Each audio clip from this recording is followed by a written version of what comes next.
Hi, my name is Allison. I'm the owner of Copper Ridge Dog Training, and I want to talk with you guys today about how to incorporate a new dog into your family. We are seeing a huge increase in dog and pet adoptions right now. Families are home right now, they have a lot more time to give to a pet, which is fantastic. And so we want to offer you guys some tips to make sure that that is a successful transition.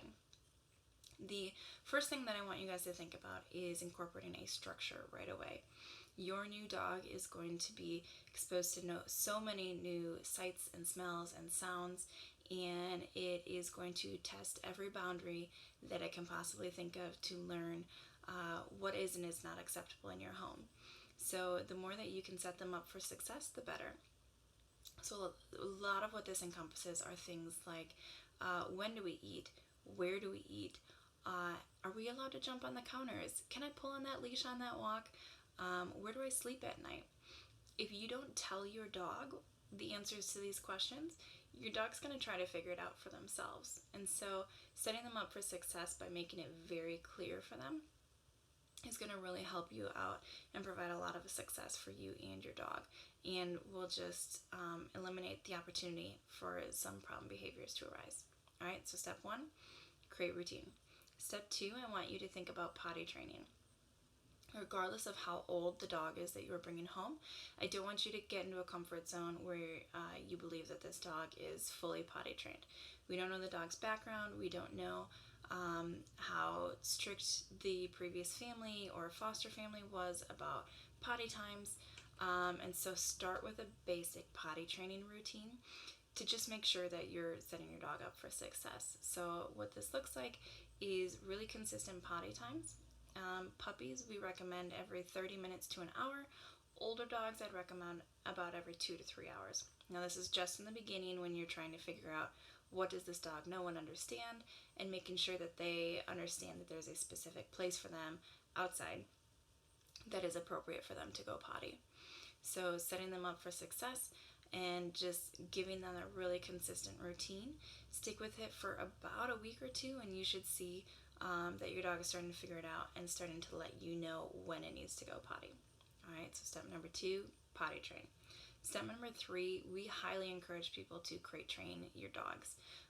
The great thing about getting a dog from a foster situation is they've probably done some crate training, because a lot of foster families have other dogs, they have kids, which is great for socializing your pet, but it's also great for crate training. Crate training is fantastic because it allows your dog a safe space where it can just kind of unwind. We mentioned that coming into a new home is pretty overwhelming for a dog. You're going to have a lot of new structure, new routine, new smells, new people. There's going to be a lot of information being thrown at this dog all at once, and it's going to need time to decompress. If dogs don't get to decompress, they get what I call puppy brain, and they just get kind of silly, obnoxious, so wound up that their energy just comes out in kind of obnoxious ways. So if we can eliminate that by allowing them a safe place to rest and remain calm and recharge so that they're ready for the rest of their day, you're going to be a whole lot happier. Your dog is going to be a whole lot calmer. So really utilize that crate as a safe place for them to rest and to recharge on their own so that they can come and join the family again. All right. Number four, I want you to supervise your dog's free time. You don't know this dog's well, you might know this dog's background, but we don't know all of their behaviors. We don't know if they are a chewer, if they like to mark things, if they like to get into the garbage. So until you know really well what your dog's behaviors are, you want to keep a close eye on them. So when they're not in the kennel, taking that rest and recharging, they should be with you actively engaged. So you should either be playing with your dog, you should be attached to them with a leash, but they really should not be allowed to just free roam around your house. That is a recipe for a disaster, because you won't be able to see what they're getting into, and you won't be able to stop it until it's too late. And either things will get destroyed, or worst case scenarios, your dog could eat something that they shouldn't, and then you're going to end up with a sick dog, possibly some vet bills. So let's eliminate the possibility for all of that and just keep yourself tethered to that dog when they're out of that kennel. That's the best way that you can ensure that they are behaving appropriately. You can tell them what is and is not acceptable in your home, and it's a good way to create a bond as well. All right.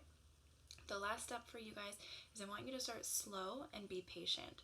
Remember that this dog is going through a lot of changes right now. If I were to get thrown into a new environment, a new home with new family, new rules, I would be overwhelmed, and it would take me a while to understand all of the nuances of what is and is not allowed. So imagine that for your dog, and just cut them a little bit of slack in understanding that they're going to make mistakes, they're going to push boundaries, they're going to try to see what is and is not acceptable, and be patient with them. If they make a mistake, correct it, let them know it's not okay. If they do something really well, reward them for that so that you can see more of that behavior. And you're going to have a great relationship with your dog, but just be patient and allow them some time to adjust to their new house. All right? I am so excited for all of you families that are able to bring a dog into your home. I think it's a great opportunity now that we have extra time at home. But set them up for success, and create some structure, create some rules and some boundaries, so that they can really flourish in your family.